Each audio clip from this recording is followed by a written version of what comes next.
guys, it's Michelle from the Choice of Motherhood. I wanted to do a slightly quick update on what's happening regarding surrogacy. If you've watched my intro video, in some of my other videos I've discussed doing surrogacy before, not as a surrogate but using, like as an intended parent.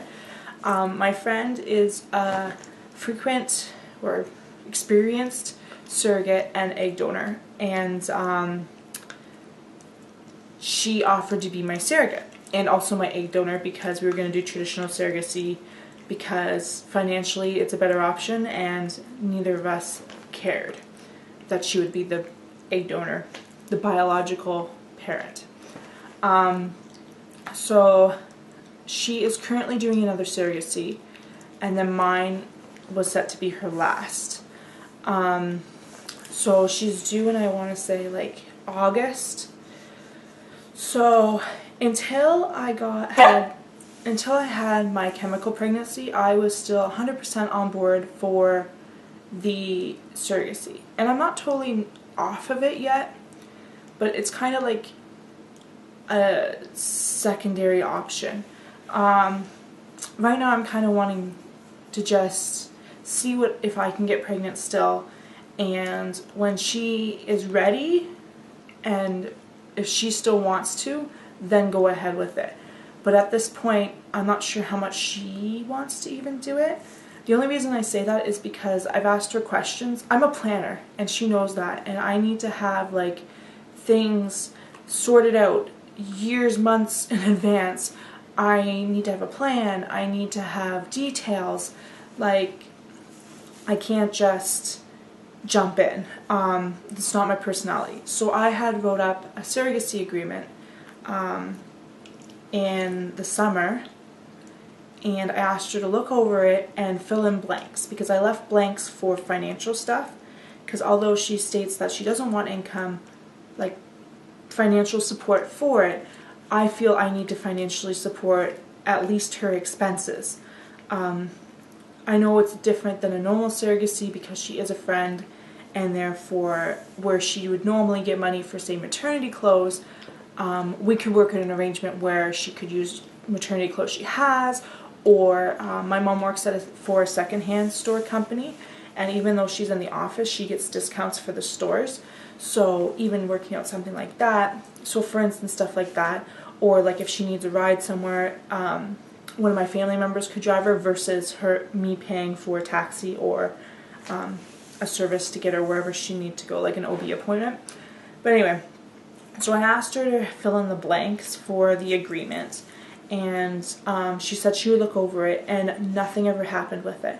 I asked her multiple times to just please, I need to know, because if it's costing me a lot of money, I need to be able to save up for it. If it's not costing me a lot of money, it's like weight off my shoulders. But she never got back to me, and then every time I feel like I don't want to pressure her, because I don't want her to just say, stop bothering me. I don't want to push her to that point, especially when she is doing another surrogacy right now. So obviously my surrogacy is not on her mind, but it's obviously on my mind because it's my child, my future.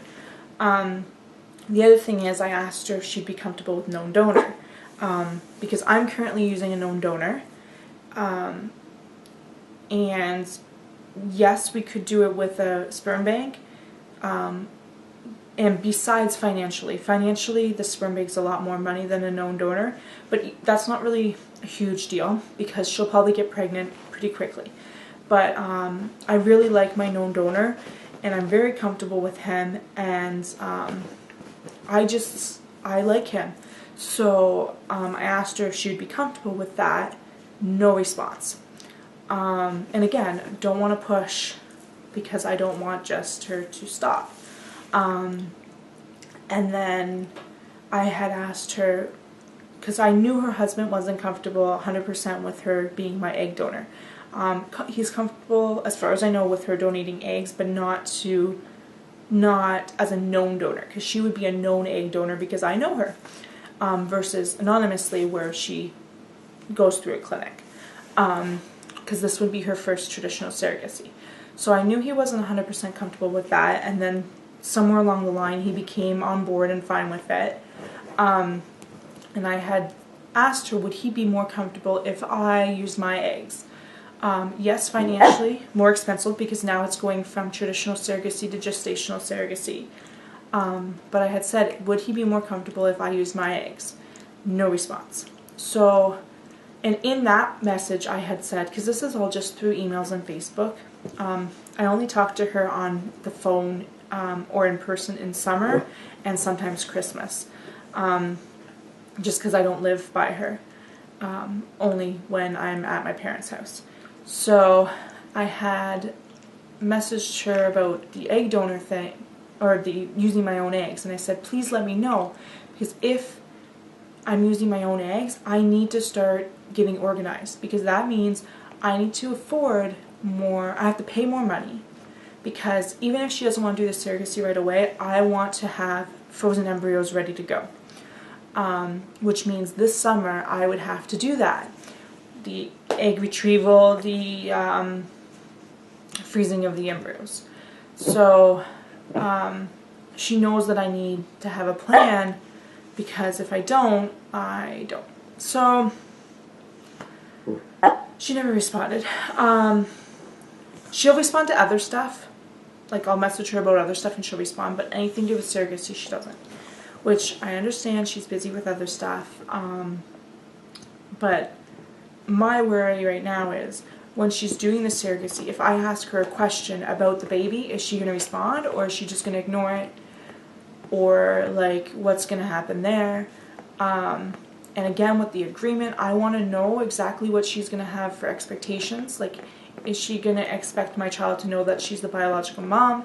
Is she going to expect just photos? Or, like, what is she going to expect? Especially because she has a child, is she going to expect them to be siblings? Or just as this is Michelle's child. So that's why I wanted to get the agreement done. So we did have very specific stuff outlined, because we had discussed some stuff, but not as in depth as I wanted to.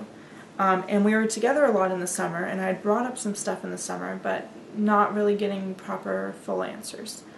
So I don't know where I lie with that right now.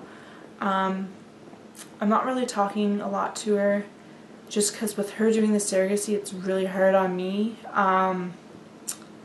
Because, like, she started the surrogacy, like, November, December, end of November, beginning of December.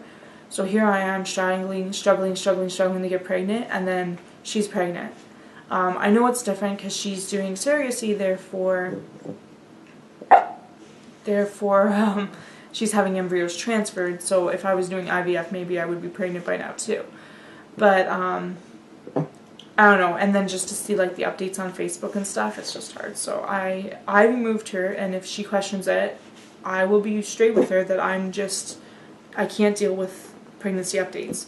I haven't removed other people. I've removed some people that I just can't stand the updates from. Also with my surrogate, she posts stuff about her son all the time and how great he is, and I don't know, it's just not easy.